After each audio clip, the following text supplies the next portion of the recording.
this crucial role and in this critical time in the history. I, James Cobo, do accept the position of Vice Chancellor of St. Paul's University in the name of God the Father, the Son, and the Holy Spirit.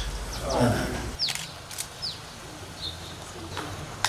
That's the University Charter, the seal has now been given over. University. And now the base.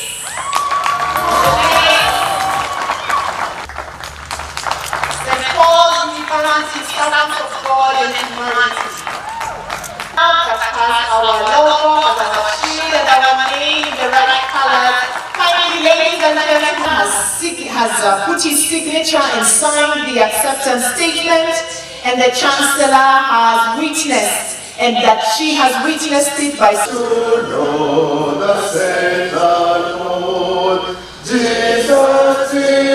to give their goodwill message and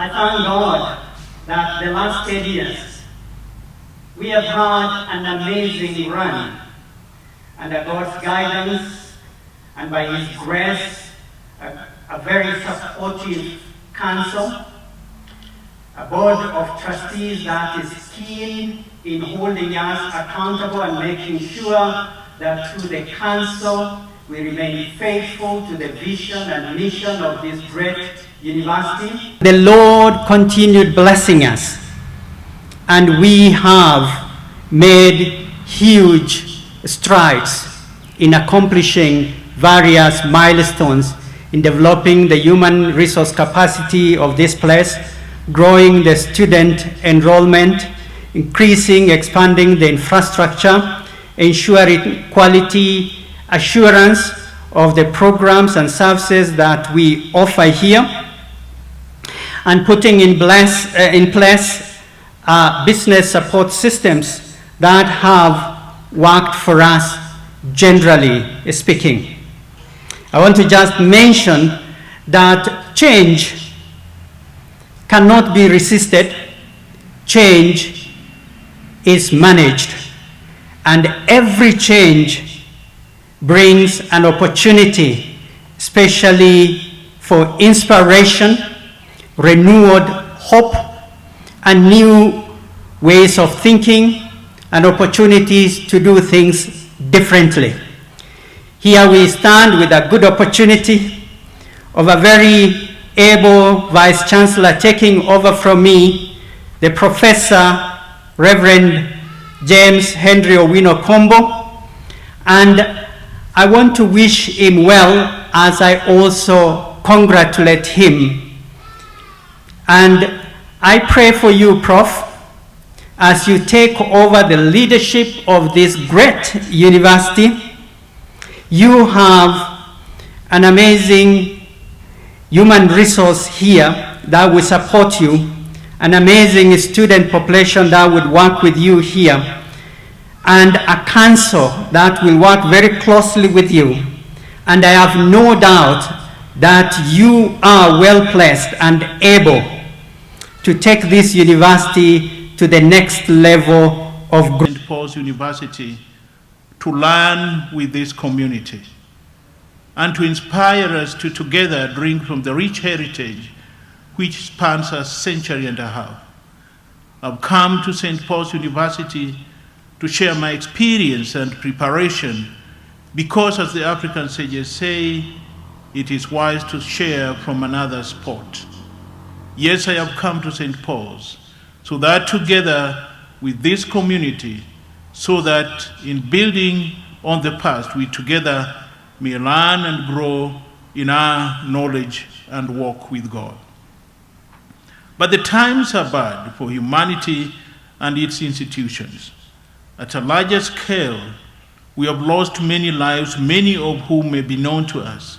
The university community, towards a greater appreciation of what has been built here in view of COVID-19, in view of COVID-19, social distancing and digitization. Number one, increased bringing of our courses to the online space and embracing the full implications of the same. We've done a lot in this area. I must congratulate Professor Galgalo and his team for active work on this in the early season of COVID-19. You did much, yet still much will be required of us as we journey forward. We will rely heavily on the support and the goodwill of our council and other governance bodies, as we have done, within the structures of the university for guidance and generation of policies that support the new normal. During my very short time and having attended many of these meetings, I have no doubt that the council is committed to work with us towards generation of new policies and other structures within the university to ensure that we are indeed capturing this so-called new normal. Our teachers, our researchers, our managers, you have a big role to play in keeping our ship afloat.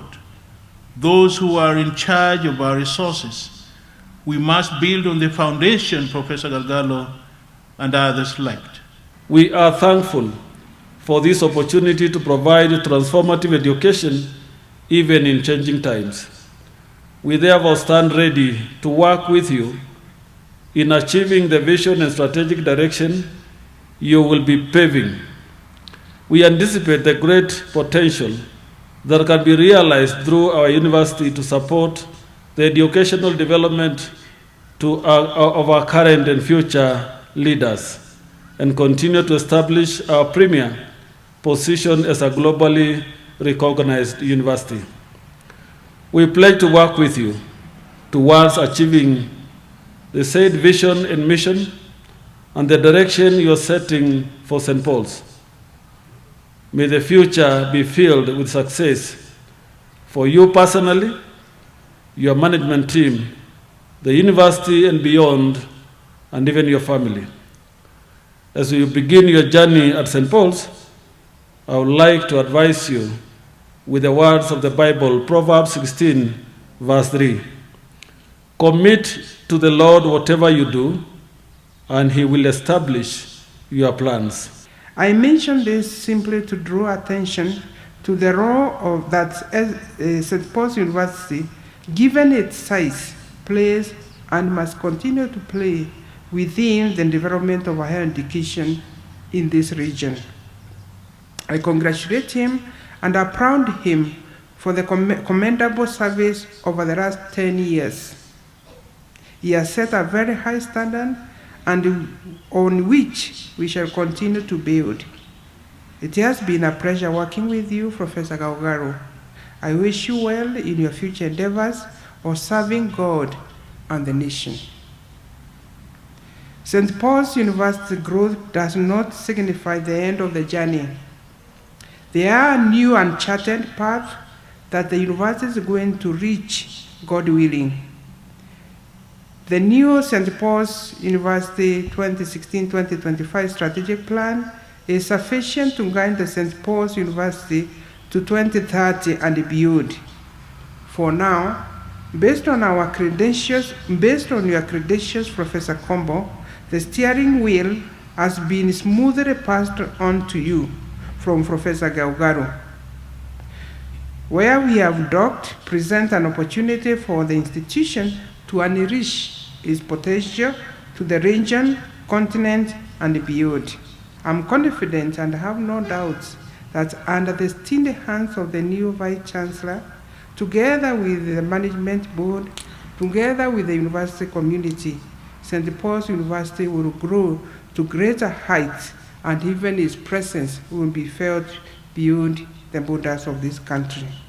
For that, I say congratulations, very warm congratulations to Reverend Professor James Kombo, and I can commit my personal support to you to see that you succeed in this new undertaking. Friends, as Christians, family and friends of this noble institution, we should always be steadfast in shunning divisive and retrogressive politics.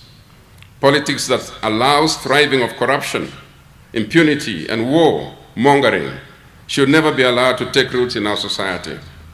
Let us all endeavor to practice the principles of peace, love, unity, and respect. I was just saying that when I saw this crowd, I said, if you don't like what I'm saying, don't walk out on me. Just listen and be patient and tolerant. Whenever we disagree politically, let us do it in a civil manner without the need for name-calling, grudges, and bitterness, as we are taught in the book of Ephesians 4:31 and 32. Get rid of all bitterness, rage, and anger, brawling, and slander, along with every form of malice. Be kind and compassionate with one another, forgiving each other just as Christ forgave you. I say this as I paraphrase for my friend Professor Kombo, if I may paraphrase Hebrews 12, and say, since you are surrounded by such a cloud of witnesses, you must lay aside anything that entangles and every sin that lies so close, so that you can run this race to the finish. Jesus being your beginner and your end. I just want you to know that where you have come from, and I'm not speaking about Kogalo, although Kogalo must be thanked for giving us Professor Kombo and Obama. We are saying where you have come from, that the journey you have traveled, the academic privilege you have had, the training that you have had, the experience in leading that you have had, but particularly in the area of theology, as you wonder how that theology applies to our many issues, as you challenge the philosophy that we use today and come up with ways to help us. Have I not commanded you? Be strong and courageous. Do not be afraid. Do not be discouraged. For the Lord your God will be with you wherever you go. And this happens to be St. Paul's University. I will be the friend of this university personally. I will continue to associate with this university. And whatever we can do from where I sit at the Senate, or basically just as a citizen of this country, I would like to wish you Godspeed, courage, fortitude, wisdom, as you begin a journey in one of global universities of repute.